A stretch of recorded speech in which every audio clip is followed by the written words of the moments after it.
Hello. Hello. G'day. It says I'm live, so how are yous? I hope you're good. All right. Today is going to be pretty good. Where I'm going to be talking about some education stuff, some terpenes, just briefly on terpenes, fungal diseases and infections. Probably go through a bit of that, just showing what their symptoms are, what some pictures of what they're like, and some remedies. And integrated nutrient management I'm going to touch on, just how important it is, what involves in it, and why it's really beneficial, I suppose. All right, so now wait for a few people to say hello and get in. I've got the live chat running on my tablet so I can see any questions, I hope, when I'm going through some stuff. So there shouldn't be any problems. So I can keep up to date with what's happening. So I can pause with questions, for instance. How you going, Flora Nugs? How you going, Sunshine? All right. Well, I'm going to get into it and start with, I suppose, the education is pretty important. Anybody who, well, I can support this. This is a cannabis training university, and they don't give me any sponsorship or anything, but I did the course a few years back, and it taught me a couple of things. It taught me about Bokashi and how to maximize your yield with the cheapest price. And it's beneficial. So I'd already got a bit of experience, and I still learnt stuff out of it. So I reckon it's only a couple $100, but that's something I suggest. And if you want to get more heavily into it, I do some online studies that you guys are welcome to join in on. It's free, but you pay about $50 per exam, and then you get a certificate. And it's through universities in India, and that's how I get the bulk of my knowledge. So I'll share that stuff with you if you're interested. Just hit me up. All right, that's the bit for the education bit. Now on the slides, so I'll go back to this bit. Wow, getting pretty good at it. How you going, Brendan? Flora Nugs, Sunshine. Righto, where is it? So I'll present. Jesus. I'm just trying to share my screen now. I'm going to get into what stuff I'm going to talk about today. Allow screen share. That's this stuff. So first we'll start with, a nice positive. I like this because your squad goals, it just cheers, and now your squad goals. Things are changing on how everybody used to go cheers with their mugs, cha-chink. Now everybody's going cheers with their blimmin'. Yay, that's what it should be like. Cheers, everybody. Old school. It's cool and a lot more healthy. All right, that was one for fun. I can't see the chat. I'm going to stop sharing for a sec. Just a bit of news. Why isn't it working? Please work. I'm trying to get it going on my tablet. There it is. All right, back to it. Sorry about that. Anyone else? Baker Perkins. There you go, Baker Perkins. I'll try and focus. There it is. The chat's in front of me a bit better. Baker Perkins, member for 2 months. Wow, good on you, Baker. Thanks for your support, mate. That's what's come up on the screen there. Thank you. I'll run through the little section later on. There's a little snippet thingo that I show about that. Slides, share screen. I'm trying to share screen again and get back into it. Back to sharing screen again. I have to think what I was up to. So the Victorians push for, this is cool. So in the Guardian newspaper in Australia here, the Victorian Greens are pushing to legalise cannabis, and it's going to be taxed similar to alcohol. You can't see that screen. Oh, geez, I've got to share again. Share screen, entire screen, this one. So it's got there, they plan to they would use 30% tax, just the same they did with alcohol. That's what they push for by the end of next year. So that's a bit of positivity for you folk living in Victoria. So by 2024, you should be able to go down the shop and get a nice bag of Huda. A hell of a lot better.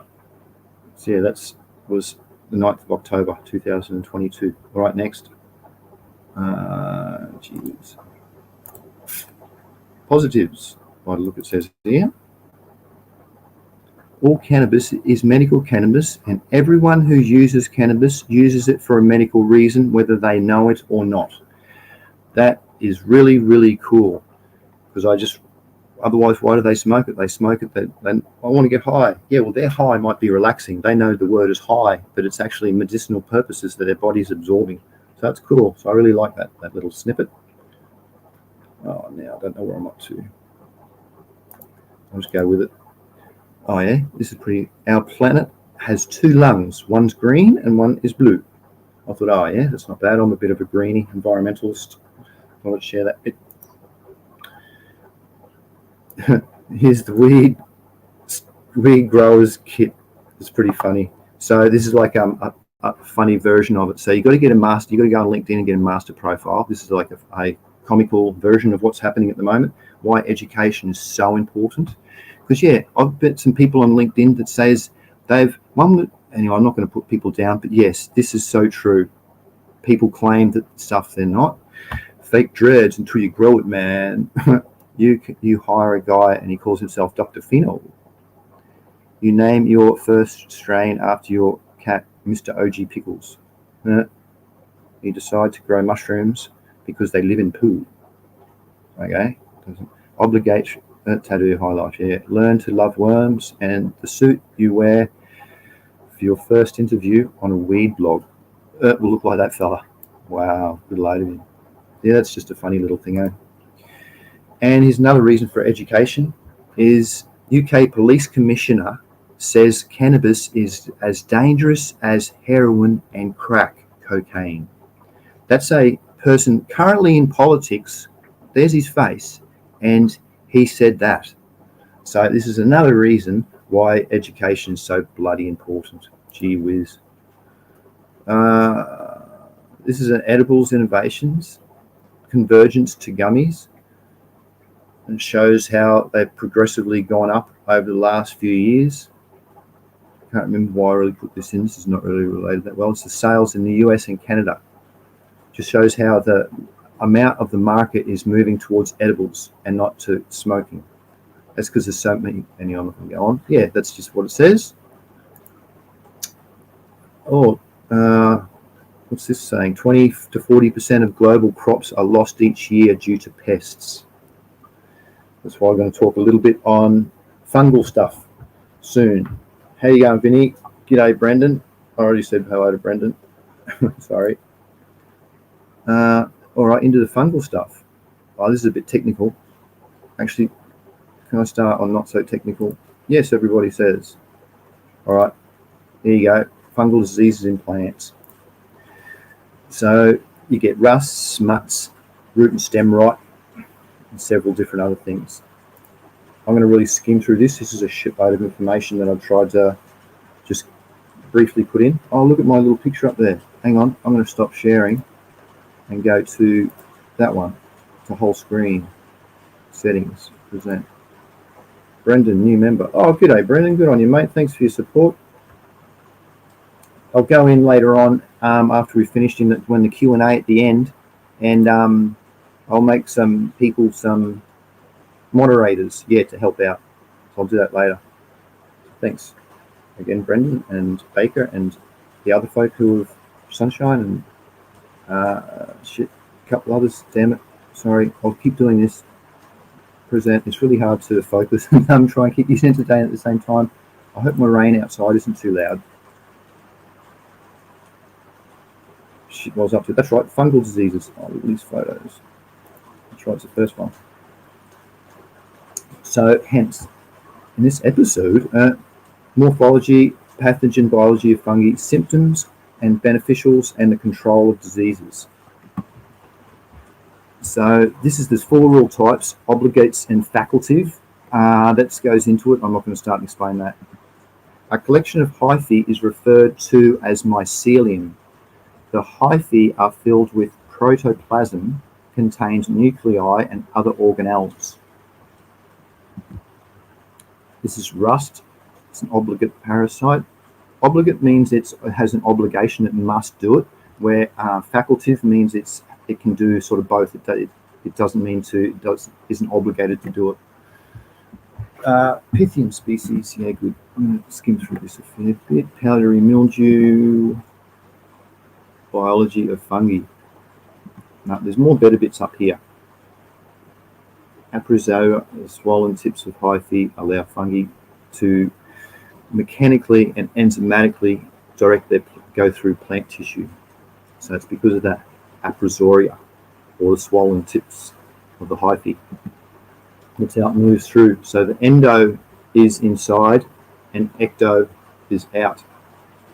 So endophytes is the stuff you want inside. They're where you get good and bad. Symptoms caused by fungi, plant diseases caused by fungi. So you get necrotic symptoms and abnormal growth and development of plant tissues. There's up the top, there's more than 10,000 species of fungi, non-pathogen in plants, and more than 2/3 of problems with plants are due to fungal problems, not viral, bacterial. Necrotic symptoms, you just go down the bottom. Leaf spots, good. To explain it. Blights, so you just see spots. Necrotic means dead. So any dead bits on the plants you'll see. You'll get blasts, cankers, scabs, declines, and dampening off is one that's very major. I'm going to go into that a fair bit because that's a very common one for medical cannabis. Dampening off, I'll just read it actually. The young seedlings collapse and at their back due to pathogen attack before or after germination. Older plants are seldom killed by dampening off, but this is a definite reduction of size and growth patterns, and hence the yield is reduced. When older ones get it, they look very wilty, and what I've done to grab that symptom, to grab the pathogen, is I took a cut of the adult plant and put it in tissue culture, cultured it, and it came up with the symptoms of dampening off. It has a black stem wilt where it goes real black, and it just like kinks at the stem. So you know that that's got some sort of Pythium species in it, which is the dampening off. Fungi and fungi-like organisms such as Pythium and Phytophthora collectively cause more diseases in plants than the rest of the pathogens as a whole. There you go.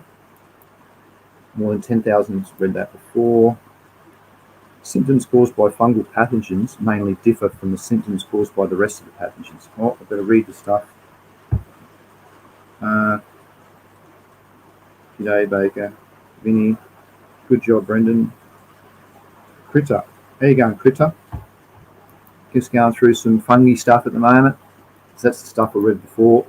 So abnormal growth and development, you get galls, club rot, warts, powdery scab, leaf curling, atrophy. Other symptoms are gummosis, leaf dropping, wilts, rust, and then rust.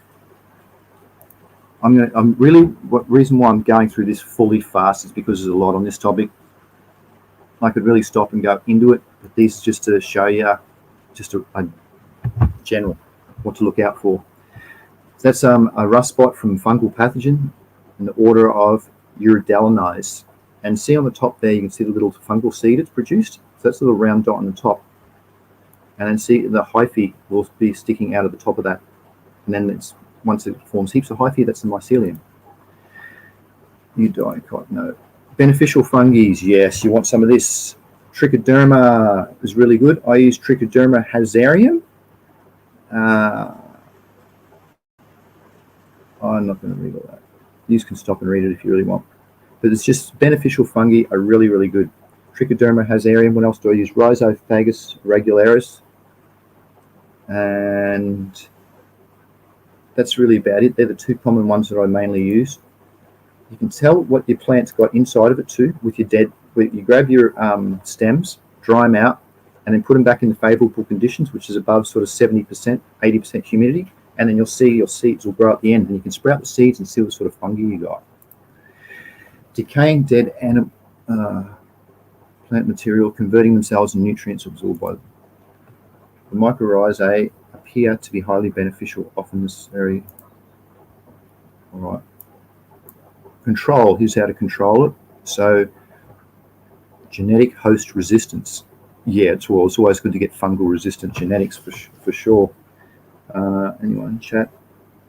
Brendan, used mycorrhiza on my last grow, worked pretty well, I think. Yes, Brendan, mycorrhiza is really good. It's also got it's a phosphorus solubilizing bacteria, so it'll help you with phosphorus too. G'day, Lelaine M. How are you? The rain sounds so nice. You can hear the rain. Yeah, it's pouring. So yeah, back to this, the control. So yes, you can put fungal resistance into it. I've done some videos on how to do that. I have that in my line, genetic line. Cultural practices. So you can change planting of disease-free seed. Yeah, because some fungal diseases can carry it through. I'm doing a test at the moment with Pythium. Funny enough, to see if it carries through. So I had a adult that was induced with Pythium and grabbed some pollen. I induced the pollen, kept the pollen. I'm going to see if it transfers through. So that's one example, because some do. Viruses do. Maintaining a balanced feed fertility program, because being toxic or deficient is leaving your plants open to susceptibility. Just like us humans, when we're lacking in something, we get sick. Effective water management, because if you're too wet or too dry, you're going to die, but too wet, you're going to create the oomycetes, which is the water pathogens, like Pythium, Fusarium, ensuring proper light. Okay, let's removing crop residue. Yes, because they will decompose and they'll cause fungus to grow, and they raise the humidity there, so it's always high and perfect for them. Implementing crop rotation, that's outdoors. Growing crops with pathogenic fungi, yes, that's beneficials. Carefully handling and preventing crop damage, because wounds is susceptibility, and it allows the fungi to get in. Storage and soil pasteurization. If you've got problems with your soil, you'll pasteurize it before you use it, which is getting it above 82 Celsius for 5 minutes or 30 degrees Celsius. 30 minutes it says there. Okay. Brendan, it's pissing down there too. Aussie Autos, how you going, mate? Critter, my tea turned out fine at 5:1, mate. Plants love it. Think I may have added too much molasses with tea I made 2 days ago.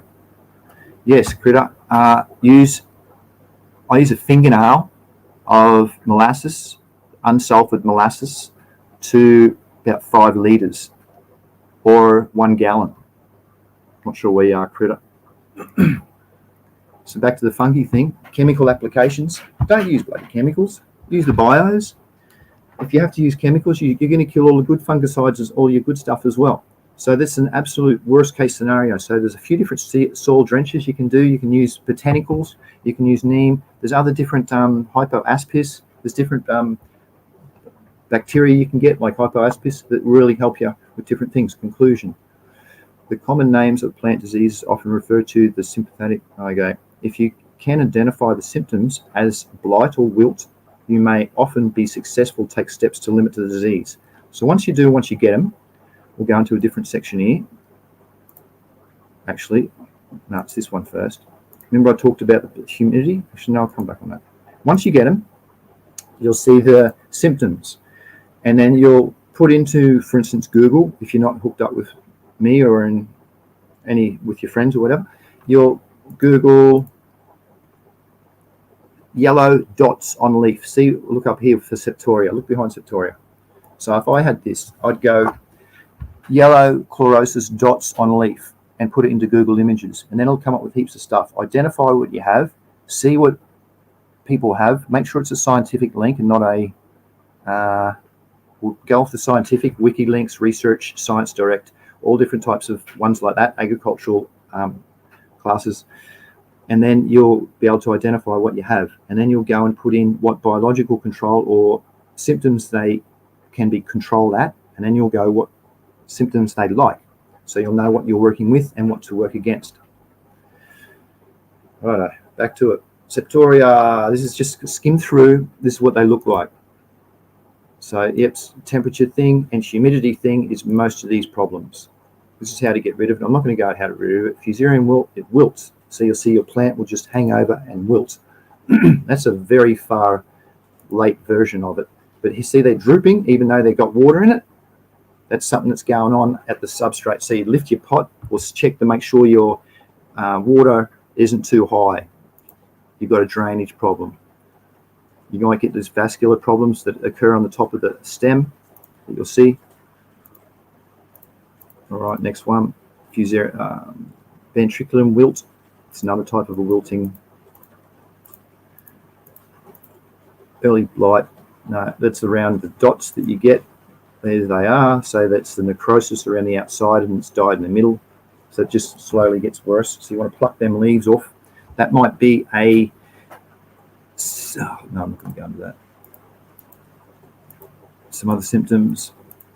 It's a late blight, similar again. Just it means it's very taken, so it doesn't have the brown dots in the middle. It's fully expanded and overtaken the whole leaf. Probably gone into the vascular bundle and stuffed everything. Remove and destroy. Yes, so you always want to pluck. And you don't compost these types of things because you get back into the problems where you get the pathogens will still remain dormant inside and they couldn't put out their endospores, and that, when created in the right condition, will multiply again. So unless you're a breeder and you want to work with them, get rid of them. Oh, chat. Critter left it for 3 days and had no rainwater. Added more to feed and microbes, but think I overdosed. It smells weird now. Okay. What's the weird smell? You want it to smell like earth smell, which is the smell of geosmin, it's called. And the smell of this lovely rain is called petrichor. But yeah, you want the geosmin smell. And same with your compost. If you haven't got that smell, that means you've got to recheck it and you've probably got too much water in the bottom. Angle it, put more holes in the bottom, something along those lines. Now, I talked about the water actually, which leads on to this, which down in the bottom right, it's got the above 60% humidity, you run the chances of your aspergillus. So you've got your Saccharomyces yeasts and aspergillus that can function from 60 to 65% humidity. Then it goes up a bit further into molds, and your bacteria is usually above 90%. Oh, up here I'll show you. Bacteria is usually above 90%.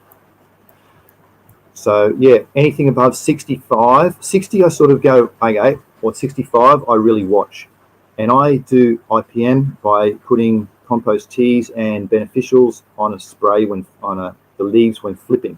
So if it does fall into these conditions, it's going to, the beneficials are going to take over, not these things that are airborne in the air right now. Like, just breathe in, I've got heaps of this stuff in my mouth. Everything, all these spores are around. But unless they're, that'll do. Anyone in chat? I'll just read chat again while this is up. Good. That's heartbreaking. Doubt would molasses. Doubt would be molasses. Yes, like Aussie Auto said, it's not the molasses that's giving you problems. The molasses it's a sweetener, which is good to feed all the bacteria and things that feed off the organic carbon that they need that they can't get. That's another form of a really fast to break down carbon source. No, I'm saying my tea brew away. Overdosed. Oh, when you're testing your tea, don't just pour it on the plants. You can't do that. You have to test to see what particles per million it is. If it's more than 2,000 ppm, dilute it. I give it at about 1,000 ppm in veg and maybe 1,400 in bloom or 1,500 in bloom. If you give it more than 2 or 3, definitely 3,000, you're going to run into a salinity problem, which the tips of your leaves are going to go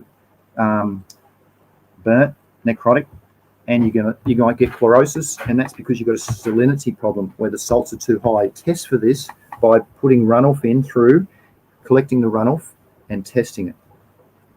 All right, next page. That's for reading. Oh yeah, here's some photos. There's a fungal seed that So as you can see then, the spore is on the side there. This is from fungal hyphae, and then they've gone and germinated. So the conditions have been met down the bottom here. See how it's starting to produce the hyphae again? We're up the top. It's not dry. It's not moist enough for the conditions to be met. There's some more. Oh, dampening off disease. Oh yeah. There you go. That's Pythium. Exactly that. So if you ever see that, that means you've got dampening off. Several organisms, including, this is how to treat it. There you go, Hazarium, Trichoderma hazarium. That's the one I use. I also use Subtilis as well. But yeah, so you take a cut, and that's what I did. I took a cut, and anyway, Fusarium wilt. So if you see in the field that you're getting the plants are just wilting down for no reason when you've got water that are fine, like that. See how that? You think, what's going on? Well, you've got a fungal infection, Fusarium wilt. Again, some, what's this one suggest? Some Trichoderma hazarium. There you go. You need to get some hazarium as well. I think that's it. All right. What else I've got to show you is, I'll stop sharing, get back to the screen here, get square. Oh, like a rotten smell. Oh, if you got a rotten smell, critter, that's really bad. That means you've got too much water in it. Don't feed them it. Don't feed them at all. You've just gone and put some water-bound pathogens into your crop. I'm sorry, flush it. So you want to go and put 3 or 4 times the amount of water you got through. Put it through after the show, and you will have fixed it. And then go and put a normal feed program on top of that, and then you'll be right again. With you can't smell shit. If it smells bad, that means you've got problems. You're brewing up pathogens. It has to smell of geosmin, nice earth smell. To do that, you've compost tea. Your source is bad. You've got bad compost or something. It had it in that to brew it. It's got too anaerobic, I suggest, not enough oxygen, and you've gotten that smell. That's how it's created. No, I'm saying my tea. I'm just reading the chat. Away from Aussie autos. Overdone, I'm certain. Not the smell. Soil smell. Just another tea, mate. Legend, AussyCC, lovely. Aussie autos. Sir Bongs a lot. Oh, here you go, Sir Bongs a lot. Sounds like you might chong on a lot, hey? This is interesting, he reckons. All right, I've got to get back to it. I haven't been into integrated nutrient management yet. I'll get back into the sharing screen stuff. Present, share screen. I should put down the link. Actually, I'll put down the link while I'm here because I'm nearly finished invite. This is a link, if anyone's got anything to talk about that's clean and safe, because this is a monetized thing. You're welcome later on. I'm just going to finish off, present, because there's still stuff to do. Entire screen. Where am I up to? Actually, we'll be in here. Integrated nutrient management, is it? No, I'm sure there's more to go. Education, edibles. Oh, yeah, that's right. We'll get on to the jobs, organics, terpene. Okay, yep. I know what I'm up to. Bit technical, just for a little bit. This is some new research that shows that silica enhances plant resistance to fungal pathogens. So through reactive oxygen species, so you'll feed it and it'll stop the reactive oxygen species, which is a catalase, superoxygen dismutase, and peroxidase. When silicon comes in, it stops the reactive oxygen species. There you go, from the root tip. And it comes down here and you can see it, the Fusarium spores, which we were just talking about. So that's pretty good. It's nice related. And over here, how it works. Actually, you don't really. Well, actually, I'm not going to go and use folk. I'll look in chat for a sec. No, you don't really care about that. I shouldn't say that, to be honest. If you wanted me to go into detail, you should really let me know. I think this is just a really basic general show, because I'm not going to touch on the detail about all the receptors it touches and the enzymes that it goes into and why it happens. This is just an importance of awareness. So here's Septoria, which we were talking about before. it's kind of got that early blight spot. So if you were to put the symptoms in, you go, oh, look, it looks like early blight. Well, in cannabis leaves, yes, that's septoria, caused by Septoria lycopacilli. Here's a, what was that, from the university? Yes, very good. Field hemp, okay. Oh, here's a bit more on it. Cool, disease management, what do they reckon? So you should increase plant spacing. Yes, well, that's because to reduce the humidity, like I showed before. Thin plants, better movement, that's to reduce the humidity. Maintain plant health, it's a given. Apply mulch, yeah, it's help. Well, mulch is going to actually, anyway, deep till fields. Deep what? At the end of the season and again before planting? No, that's going to reduce your, depends on how bad it is, but you want to improve it. So you'd add organic matter and you want to make it more fertile, because good soil has the same amount of pathogens that it does good. And good soil is made up of three things. It's got your physical, chemical, and biological. So if you have good three mixes correctly in your substrate, you can overcome this. So don't deep till. It's no-till and conservation till. Conservation tillage is between 2 and 8%. So that's what I said, the maximum. Anyway, we've all got different, there's so many ways to grow and there's so many reasons to do different things, you know. So it's not the be all end all. All right. This is to show the same thing. Oh, this is just the stuff that I could read out if you just want to know about. Oh, just how it's got the peroxidase, catalase, and superoxide dismutase. That's pretty much just what I said though. Very good. That just backs it up. And this is to show if you're going outside to inside, you should take care of your clothing. The reason why people wear those white suits and why people have Arctic entries and why I used to strip off before I used to go in. Used to do anyway, so this is cotton clothes. So see the spores that are attached to cotton and attached to wool. So they're just attached, like the spores that I showed up really closely before. Actually, I can skim to that, which is this one? No. Where's the page that I had? It's not that one either. Oh well, back to it. Sorry. So that shows those round spores. So yeah, they can easily cling to things and they're really hard to get off. And see, they stick. So sort of kind of good luck getting them off. Oh, this is support things. Thank you for support. Thank you for the people that want to do that. Just like,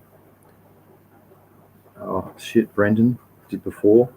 And who else was, there was Baker Perkins, there's Sunshine, there's Aussie Grows, and $80 is for links.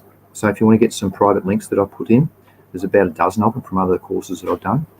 And there's $150 is for a novelty gift that you can, and the charts that I've made up on a 20-minute call if you've got any problems, education or legal things. And $300 is for like a video call if there's any things you're going through with doctors or for education problems, where I can give you my honest opinion. This is near zero food waste management. This is cool to show that it can be done from the processes. This goes right off topic, but I have to talk about food processing waste so you can reuse. So the building materials you can use to recycle, put them into building types. Organics can be broken down and extracted into compost or bioactives for solid. Anaerobic treatments can be given to liquid waste and then put through membranes and composted. Oh, this is so off topic. Sorry about that. Canna jobs. Woo! It shows that a few different canna jobs, entrepreneurships and cannabis. So you can make some drinks like last time, or just a cool graph like it's in the background. Graph's cool. Oh, that's it for canna jobs this week. All right. This is about organics or regenerative agriculture. So you can see the difference. So on the left here is organics. No, sorry, hang on. No, that's synthetic. So this is organics and regenerative on the right.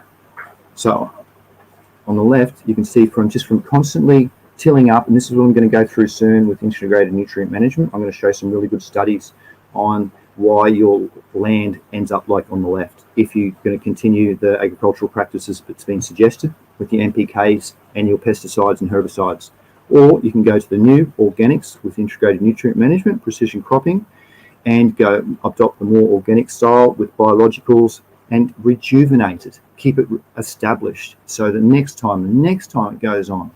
So actually, this is really, really cool. This explains so much in this one little illustration. I'm going to read the chat while that's up because that's cool. It looks nice. All right. Strictly No, love the smell. Yes, Lene, love the smell of geosmin and petrichor. Yes, they're both really nice. How and when would you apply frass? Says Sunshine. Insect frass is good for stimulating systemic acquired resistance. So, and some of them have chitosan in it too, which really helps with that.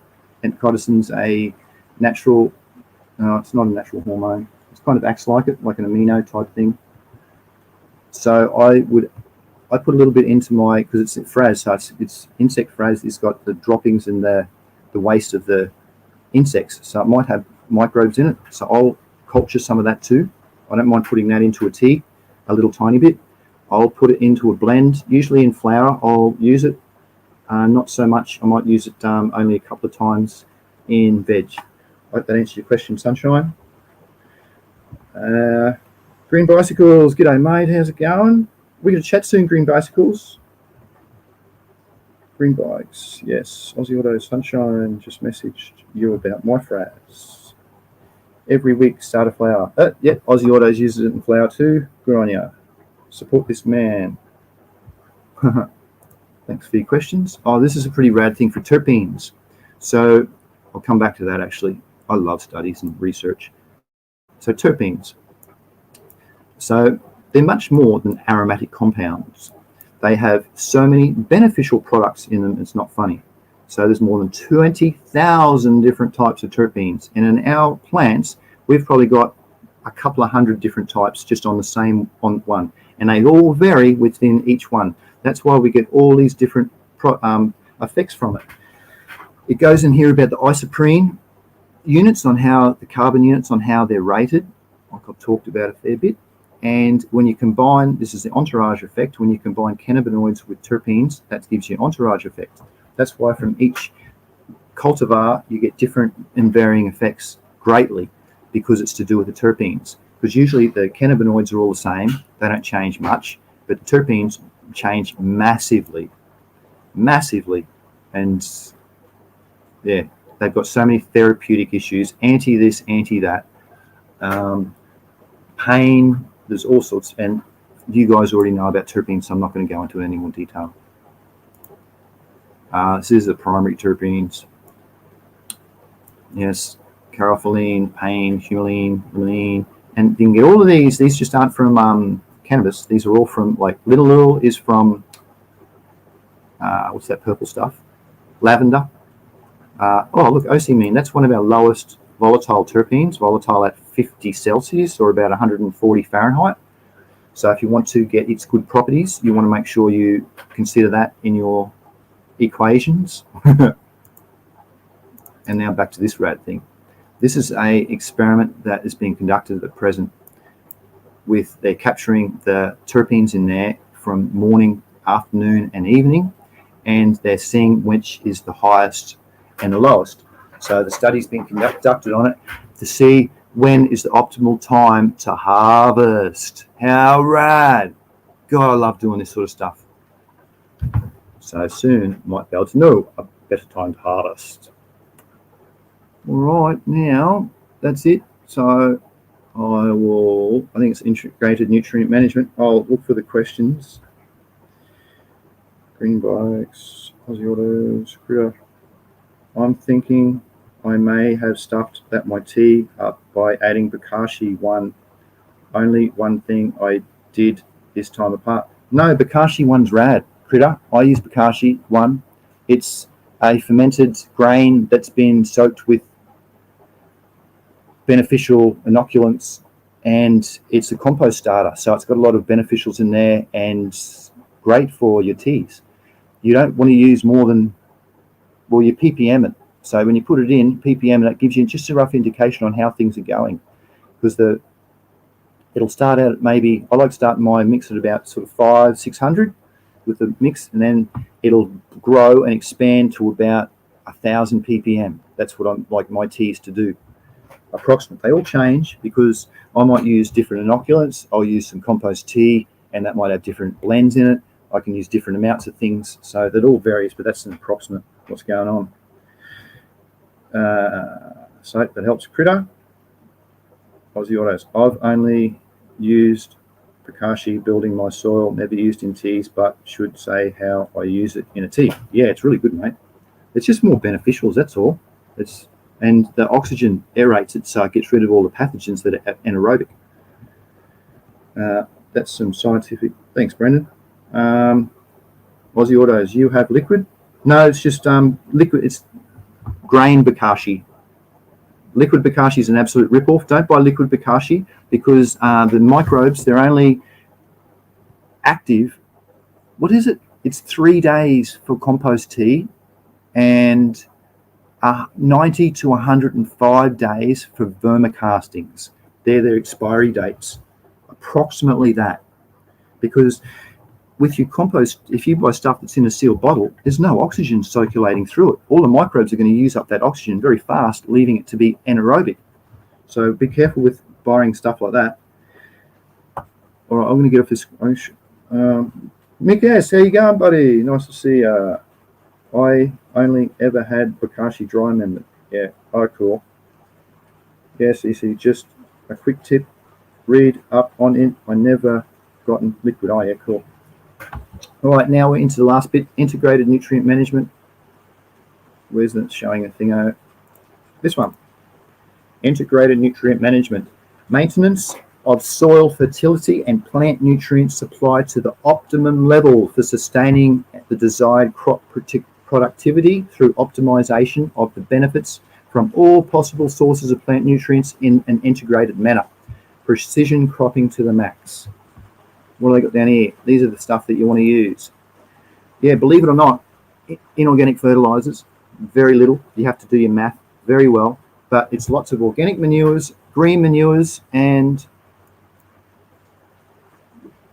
azos, biologicals. And you wait till the end. Like, if you don't miss this bit, because this is the best bit. I go through some rad studies. This is a course I just finished. This is this year. It was written as well. I go through some rad studies on what the effects are on plant crops from using different types of inputs. And you wouldn't believe, well, you probably believe the outcome because I'm an organics head, and I have changed my substrate. Concept of integrated nutrient management. Regulated nutrient supply for optimum growth and higher productivity. Improvement and maintenance of soil fertility, zero adverse impacts on the ecosystem through balanced fertilization. Determinants. What? How to determine, eh? Well, that'll be pretty quick. Concepts: soil source, mineralize, fertilizer. All right, soil source, mobilizing unavailable nutrients, and using appropriate crop varieties, cultural practices, and cropping systems. So that's all to do with, anyway, the type, we'll go on with it. They're the different types of mineral grains you could say suggest. Organics are the farmyards and different types of inoculants. And down here, it's the microbial inoculants down the bottom. Organic inputs, compost, vermicompost, farmyard manure, FYM, waste from agricultural-based industries. Make sure it's not too anaerobic. Crop wastes, green manure, urban and liquid, no. Piggeries. If your animals are getting fed antimicrobials, like they're getting shots and injections, anything more than 2 a year, and it rules it out of an organic farm, those animals have to be moved. So don't use their soil mess from that There's, for instance, don't use zoo stuff. Zoos put heaps of shit into their animals. Don't use it. It'll kill all your substrate. And chook poo.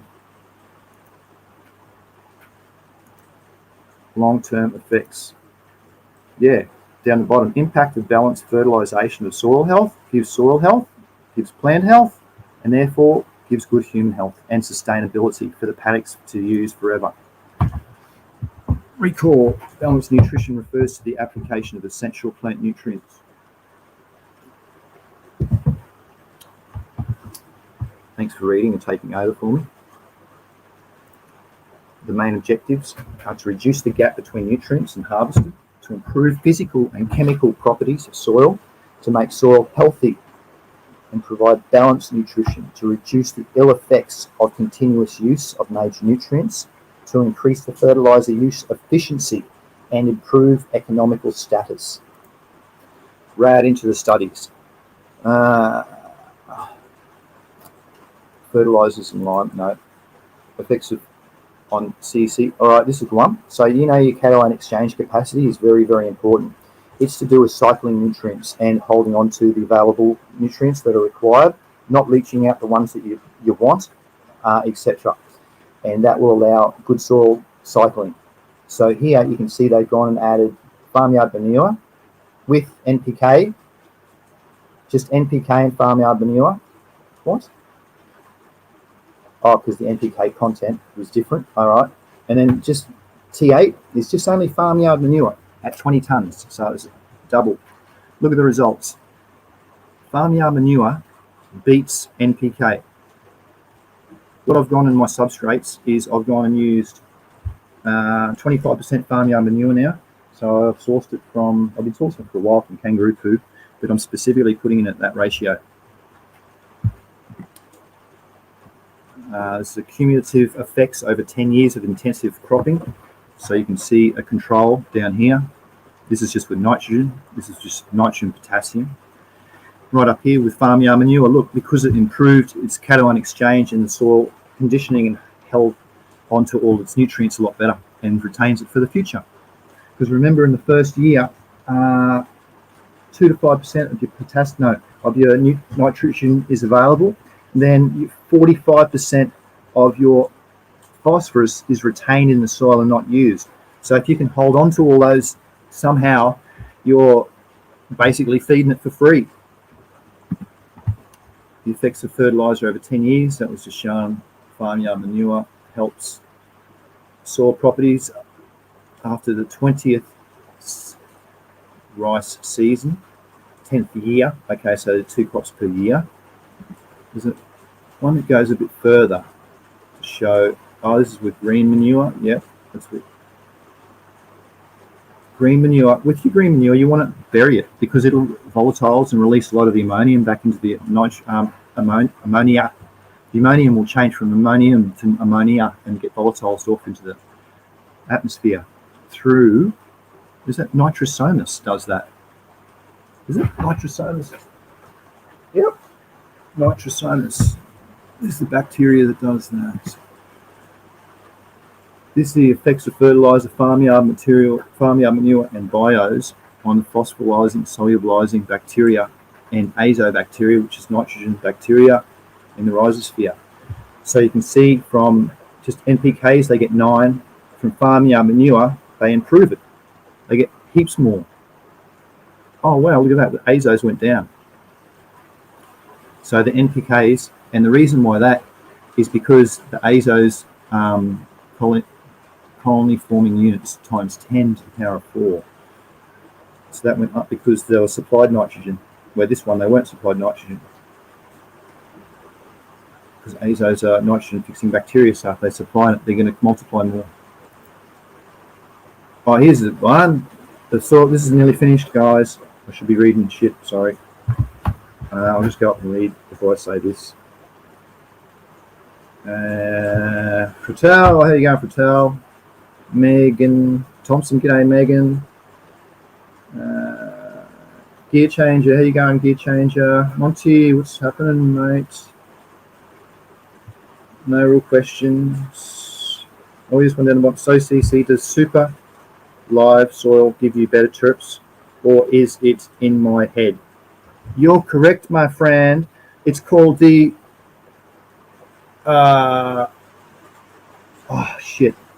mosaic hypothesis. No.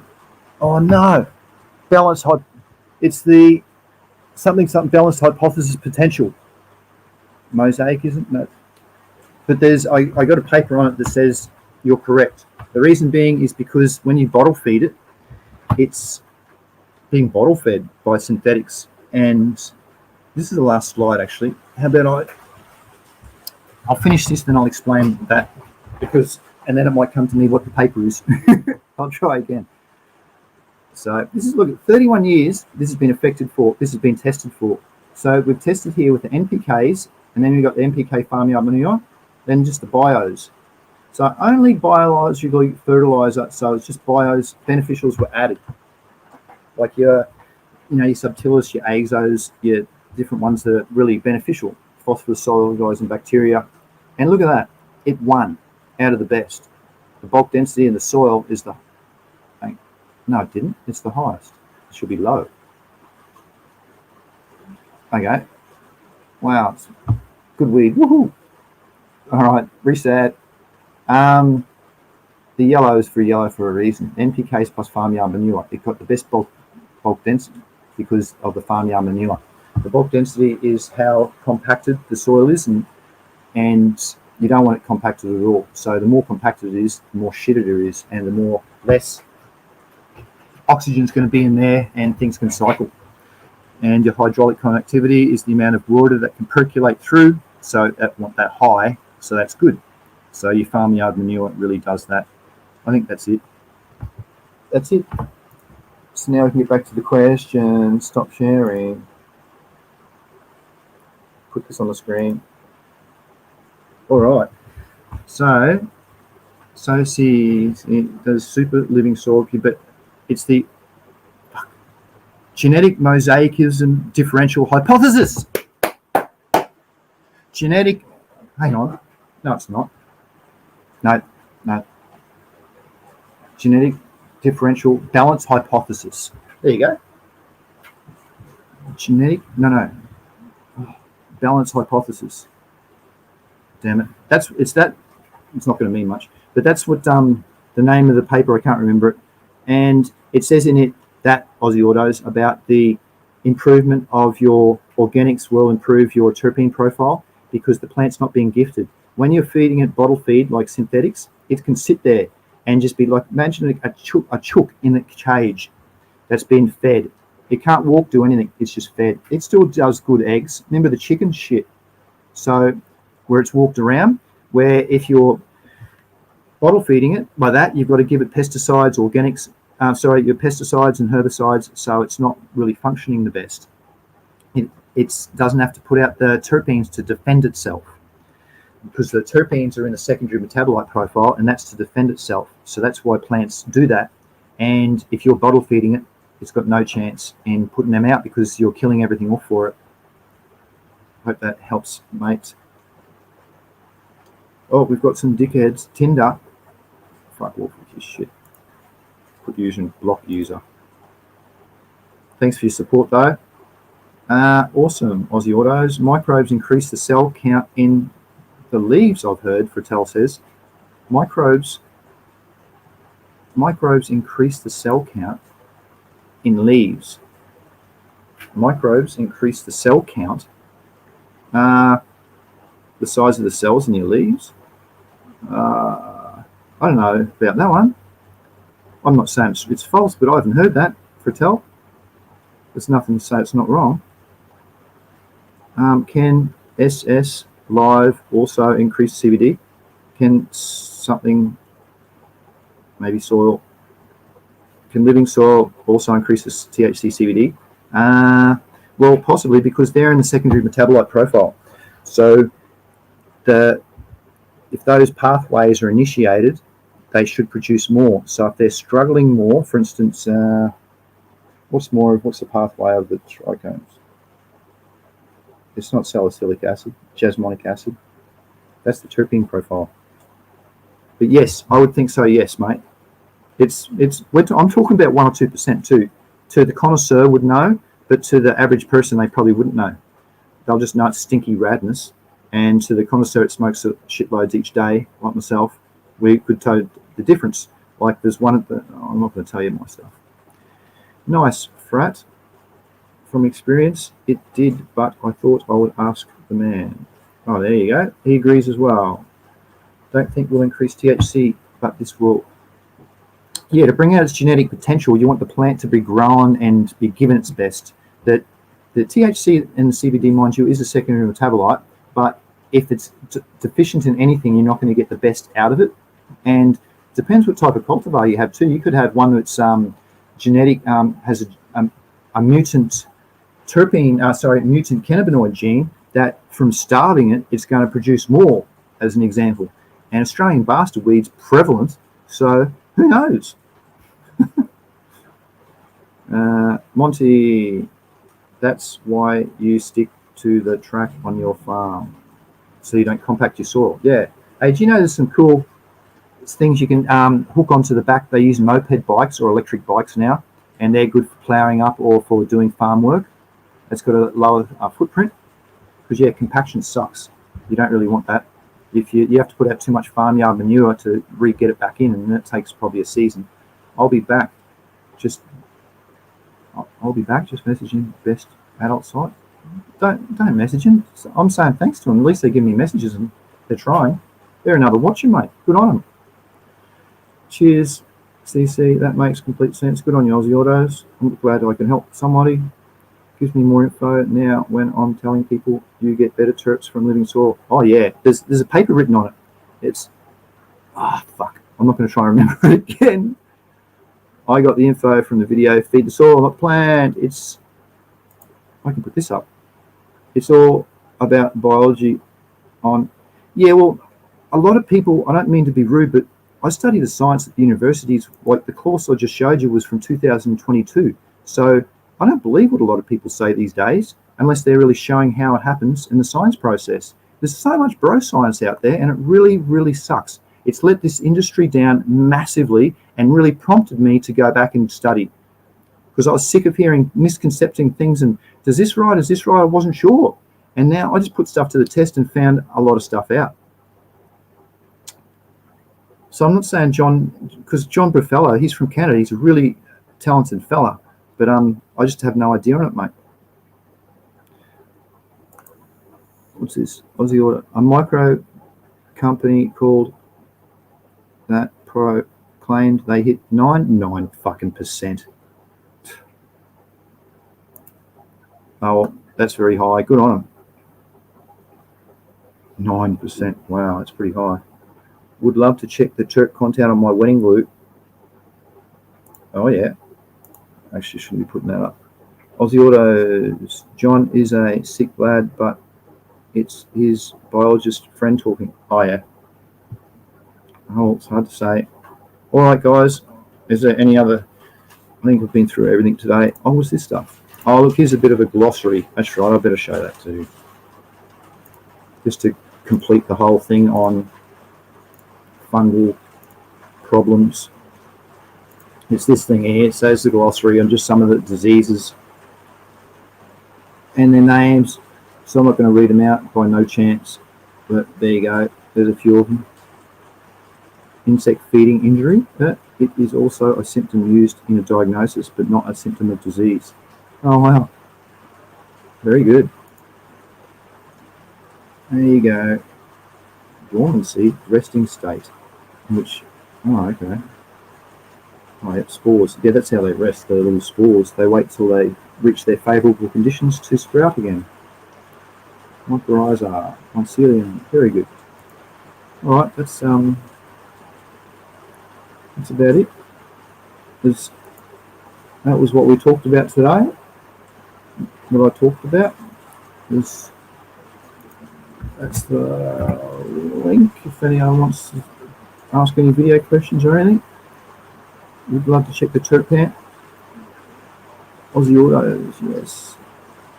Great show, CC. Thanks, Aussie Autos. Oh, I can put all the stuff up. What time are you getting in your car? Same Baker. Piss them down. We missed a lot of the rain. Can't hear it in the back. Oh, I can hear it. Oh, really? Yes. Fuck, mate. I've set up the new. Oh, okay. And had a. Oh, very good. That sounded like fun. AA. Oh, got someone. Monty. Hi, CC. Hello. Welcome, Monty. How are you? Yeah, it's good. I missed most of the show. I come in halfway through, and it was freaking the show I wanted the most. Quality. Oh well, that's right. Yeah, I'll go back through, watch it. I can tell that for next week's topics are going to be good canna health, endocannabinoid system, flushing. I don't know why that's in there, but it's there. And healthy soil and trichomes is next week's topics. Nice. Trichomes and healthy soil, so that'll be a little bit of a thing. Follow on from today. Yeah. Do you have any? Here's Sunshine says, this is pretty interesting. Have you ever used cerium oxide as a rhizo antibiotic? Cerium oxide is a redox coupler where it changes in between CEO2 and CEO3. It's nanoparticles, and it's brilliant, and it's for heart people. If you've got any or know any people with any heart problems, they should put this into their diet. But no, mate, this is I've never tried anything like that. What is it? It's the nanotechnology. Cerium CEO2 is the element's name. It's a metal oxide or type of a metal oxide that is used, and it's infinite. It's one of the only things in the world that has a no. It's infinite. It can change between CEO2 and CEO3 with its oxygen states through redox coupling. It's yeah. So, and it helps people with bad hearts. Oh fuck yeah! Yeah, it was in this year's nanotechnology class. I learnt it. Yeah, I'm going to get my mother onto that. The opposite of a fungal infection would be a fungal symbiosis. Would be interesting to know how growing mushies can benefit our weed plants. Well, they need the right substrate. So remember, it's the condition. So usually they require high humidity, and usually for the fruit to sprout, it requires 4 Celsius to 14. So we don't really have our plants in those conditions very often. So you'll rarely see. I've had some sprout, and other people would have too, but it's rare. So to grow them symbiotically is pretty hard. People do it for the CO2, and that's a big, massive. Well, it's not a myth, but here's the science of how it works. Is you need an area twice the size of your growing space to supply a sufficient amount of CO2 from the respiration of the mushrooms. For instance, if you've got a 3x3 space of a tent, you need a 6x6 space of mushrooms growing to give you your 1200 ppm of CO2. Over. Mushroom bags are virtually useless. People that have mushroom bags don't have CO2 meters because you would see that your breath does more virtually than the mushroom bag. Sorry, Baker Perkins, but yeah. So the plant would just create just as much on its own when it does its reverse cycle at the night time then, when they're expelling fucking... Yeah, when the plant responds, it does. It expires CO2 a lot, but... Yeah, they do. But it's not enough to sustain the plant like with the mushrooms. No, it's not going to pump it up anymore, but it's going to be just equivalent to a mushroom bag. If you're going to need that many mushrooms to fucking raise your ppm. Well, how does it work? Some money, on a mushroom bag. Well, the best way is through one of the measures to test to test your soil of how living it is the soil respiration, and that's through CO2. So the best way that I suggest is to get your microbes in your substrate increased, and they're going to respire CO2. So that's I've done that for quite a few years, and it's worked really well. I can get my soil respiration level up to about 1000 ppm. And Aussie Grow Some Show. of Hey, them- hey, what's that, Monty? As just mentioned, he uses the mushroom bags in the summer. Make sure it's above the light, under the light, not above. Yeah. Only needed in the heat, not in the cold. Yep. Yeah. Well, Because I'm going to give him a try, like, yeah. But then I don't know, like, it's fucking. I know a guy nearly killed himself by getting a CO2 bottle and just fucking standing in the room, dickhead. I don't know why he did it, right? And lucky he had his neighbour, his fucking flatmate home, heard him fucking collapse into the doorway against the door. I had to force the door open to drag him out. He'd fucking saturated the room badly. That's right. If levels go above about 2,000 ppm, you can get a headache. Above 5,000 ppm induces permanent brain damage. Permanent brain damage from 5,000 this dude ppm. had brain damaged himself, bro. Like, seriously, he was fucking numbed for days. Like, it took days for him just to even get his speech back properly. Yep. I never ever bothered to help that guy again because, like, I'd had a book, like, explaining fucking CO2 enrichment, right? And he asked me to come around and help him with his room and shit. And we're talking about techniques, and, like, he didn't ask to go into it fully or anything. And then, like, I get a phone call, and, like, as soon as I'd left, he rushed off straight. I don't know where they got the fucking CO2 bottle from, but rushed off and got one and brought it home and just stood in the room and just fucking unwound the tap and went, whoo, with a big, like, 5-foot bottle of CO2. Like, it was a huge bottle. Right? Wow. What a fucking idiot, mate. I was so pissed, mate. Like, fucking, I could be done for manslaughter for telling you that or something like that. I was so worried.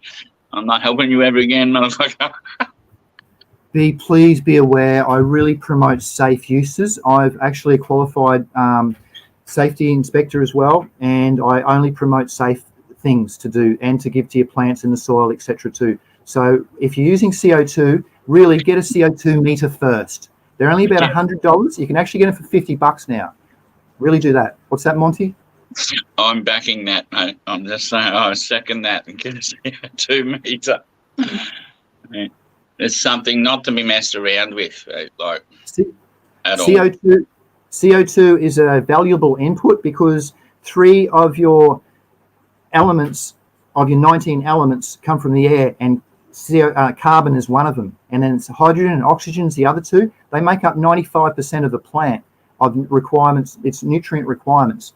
So if you can increase your CO2, you will increase your yield. I've proved that. So it is a beneficial thing to play around with. And get yourself a meter first thing first, because you won't believe the amount of CO2 that comes out of your mouth and from closed spaces. You'll spin out. Please, people, it's probably better just to stand there and breathe into your fucking tent if you're for a fucking half an hour, rather than fucking rush off and not do something properly with a bottle of CO. If you've got, take a phone call near your tent, and then that'll be enough to fill it for about 2 hours. If you've got no air out of your tent, you're breathing into your tent, that'll probably be enough to fill it probably for half of its cycle that night, as an example. Get a meter. You'll be real surprised on how fast it goes up. All right. Do you have any questions, Monty, from what's been happening, or any questions in chat? Anybody too? I'm just about to end it. Uh-oh, Monty, can't hear him. I still think I'm going. I add this to the background because today was on education, so I did want to touch on the education stuff. I can not only promote education, more education for anybody in the cannabis industry, and for the people who are uneducated, like that politician. They just need it. So I really support this. I'll help anybody that wants any type of help with education, free education, of course, too. I didn't press mute on Monty, no. Oh, he just dropped out. That's okay. Well, here we go. One more question. Tells us the more oxygenated the soil, the more aerobic microbes. I wonder if aerobic microbes can be beneficial than anaerobic. Anaerobic microbes are not beneficial. All your problematic microbes come from anaerobics, from no oxygen. So that's why when we walk around, we don't get sick from the air, because it's just from viruses. It's not from bacteria infections or fungal infections, because they don't happen in aerobic situations. So the more oxygen aided the soil, yes, the more aerobic microbes. Correct. Did you know too that a soil particle it's 12 millimeters? Here, I'll show you this, because this is pretty bloody important actually. Oh, Monty's back. You're showing your face, but I'll just I'm going to share this for a sec. Oh, you're not sharing a screen. Sorry, I've got to press the share screen button first. Entire screen, allow. There we go. Now you can see bloody everything. Now, I want to show you, no, plant science, I think it is. Where's the collude? Soil, or is it in soil? Actually, it should be in soil. Soil science. Soil particle size, where is it? Come on, don't make a lie out of me. It was so important. It was so related to the size. I was just going to, it shows that 6 millimeters from the center of a soil particle, it can go anaerobic. So anything that's 12 millimeters or half an inch across, you've got to break it up, because there's a chance, if you've got very clayey type of a soil, that it will go aerobic. I can't believe it's not there. It must be in plant science then, or is it right here? It's a pretty cool one. That's why I'm going to take the time to try and show you. There it is. So if it's more than 6 millimeters from the center, you see it's stratified layers over here. So on the outside, you've got 21%, which is what the atmosphere is. And it goes down, down, down. Look at this in the middle, 0. If you've got any spores, fungal spores, bacteria spores that are anaerobic, they will proliferate because it'll be moist and it'll be 0. That's what they need to germinate. So yeah, if it's more than half an inch across or 12 mil, just break up some of your substrate. Very good. All right, I've got to, how do I add Monty back? Kick, ban, no, add it, edit it. It says, I'll add the string, there it is. All right, and I'll put a background on, keep people interested. Thanks for the question there, Fritel. Good on you. All right, anything else? Bong on, Aussie Grow Shows. Yes. Bong on, everyone. Linnea, thank you for your awesome and all your efforts, AussyCC. Cheers, everybody. Fritel, thank you. Thank you, Aussie Grow Shows. Would be interesting to learn about oxygen penetrating the soil. Well, as long as it's just about aeration, mate. So you just got to keep it aerated. It's you can't just use soil. You've got to make sure that your mix that you make has a sufficient amount of aeration in it, and it works with your watering program too. Yeah, that'll do. For instance, perlite. Just go and use 50% perlite. Bang, you're taking care of it. There you go. That's a good rough thing to do. Have you found perlite likes to float to the top though? Yes, it does. It acts as a mulch layer. You can call it that. Yep. And it's good to recycle your perlite. Don't throw it away. Don't tip it out. You know, put it just like Monty said. You put it in a big bucket, alterate the bucket, and then bang, it all floats to the top. Skim it off, dry it out. There you go. You can recycle it, and you've probably just got microbes in there that you've housed in there. So you've actually got inoculated perlite, not just normal perlite. Yeah, Save the environment and you it. It's good to reuse all your stuff. Like if you're going to reuse your fucking cocoa and stuff like that, you should go give it a bit of a wash and stuff first. But fucking, even if you're not going to reuse it like that, you can always just throw it back into your compost pile and reuse it in a year. Oh yeah. Aussie Grow Shows. I got a 3rd generation trinode. So he's got a multiple branching gene, BRC branching gene expression in his cultivar, and yes, it keeps expressing. He's using it to his advantage. It's a no, it's not a triploid.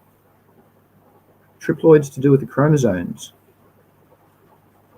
But yeah, you got a good expressing trait that you like. That's good. Oh, here we go. One more question. You're going to have to end this soon. This is getting a bit long. I have seen PVC pipes pumping air into compost for increased production. Would this be overkill for outdoor plants? Well, no, for outdoor plants. Well, most roots grow between 0 to 30 and then 30 to 60 centimeters. They don't go much beyond that. Depends on how you want to grow your substrates and what you want to put in it. Remember, there's so many different ways to grow things. If you've got a limited air supply, because the air oxygen does come in through the roots and then gets transported through the plant that way. So it's maximum. It must be adhered to get oxygen to the roots. That's why hydroponics and aeroponics do so well, because they're just naturally in the air. That's why you get a little bit faster growth. They're allowed in 21% oxygen, but I wouldn't say so. There's a pretty interesting test that I've got that says that lower oxygen levels increase photosynthesis in plants. So I'm still to get an oxygen meter to do these tests. So yeah, I wouldn't be going to muck around with that, but I've only done a little bit of research on it. So for all what it's worth, I don't think so. People use outdoor, they use Aggie pipes, and in Aggie pipes, they've got holes in them naturally, and that lets a lot of the oxygen in. So that's probably what a lot of people would be doing too. If you're going to use perlite, please reuse. Well said, Fratel. PTP, how you going, PTP? Sunshine's got an NI. What about using an air stone in the substrate? Well, that's what people do for their deep water culture. They have to oxygenate their substrates, so that's what they do. And for instance, when you're doing your teas, you'll always have an air stone in there and oxygenate it. So, yeah. Lower oxygen. Sorry, Fratel, I was just about to ask that. Like, do you reckon you'd find lower oxygen deep in a jungle? No, because it's got all the roots and stuff. When all the wood falls down, just like in Canada, when I was walking through the bush in there, the trees fall on top of trees, and there was a couple of bushes there when I got really lost, and I was climbing over old trees where if I fell through, I would have went down and down. And because it's so humid in that, they all rot. So it's just all going to compact. That's why it's really good with the humus layer they've got in there. So no, I don't think in the deep jungle that it does. It's because it's oxygen. The biology is really hot. When I was in the jungle in the army digging holes, fucking trenches and stuff, man, the fucking size of the earthworms up there, like, I was fucking shocked at how big worms got. Right? Fucking, and just how rich and fucking beautiful the dirt is. Like, I think it'd be a better environment. It's just the struggle in the jungle is the light. It's a fight for the light. Yep. So all the phototrophic bacteria and stuff, they won't do well.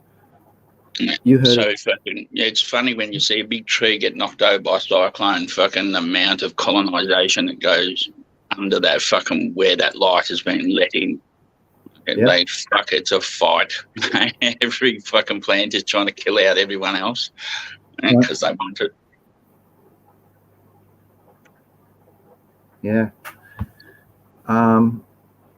Yeah, that's why also they get the biggest pumpkins in the world from Alaska, and it's not because of the daylight, it's because they did a microbial count in the substrate. They did a metagenomics test, which is a test in microbiology where you can test the whole substrate and see what's in it with metagenomics, it's called. And they found that there was more than 20,000, I can't remember the number, but there was a high amount of variability in the species that they have, and that's why they get the biggest pumpkins in the world. So the more fertile and biology you can get going in your substrate, the more benefit it's going to help with the plants. You're going to have to less feed it. You saw the studies there from farmyard manure. There's some pretty good things to take out of this talk. Yeah, I'm going to go back through, watch all this, because like all that farmyard manure stuff, like had me, like that's my plan, like with the farm. And making a massive industrial sized worm farm and fucking using the castings and all that with the soil, fucking manure. Got me compost, fucking. And if you've got a farm or farm space, everybody should consider buying or at least leasing some cattle for their property, or paying some farmers to herd them on your property, because that's how you make the compost and your vermicastings. You'll probably at least 50% of your input back to the plants will come from that compost, and you can do it through the indoor or Bangalore. There's a few different rad methods. Actually, I just harvested my worm castings the other day, and I can't believe the amount that I got. It was humongous, and it was only took 2 months that took to do that, and it exchanged everything so well, mineralized everything up. And I can't tell you the test. Here's another thing I want to ask you guys too, because I'm in the process of trying to get some NPK test results, so we can individually, elementally test for nitrogen, but not just nitrogen, the total nitrogen like everyone else knows. We want to know what type of available nitrogen it is. Like, we want to know what type of nitrate or ammonium specifically is in our substrate, because who cares about the unusable stuff? And the same with phosphorus. There's 2 types of phosphorus that you want, your P2SO4, and then your potassium's the same. But that's a test kit I'm looking into. So hit me up if you're interested, because they're not going to be cheap, but I might be able to get some test kits. And the more I buy, the more cheaper it is. But with this test kits too, you can test the NPK, CalMag, sulfur, and your organic carbon, which is so important. We're talking about cation exchange, and all goes with soil organic carbon. I can probably get them down to about $1 a test, maybe. So and it's analog, it's not digital, to be calibrated too, which is great. And with this stuff too, you can test the soil, but not only that, you can test plant tissue.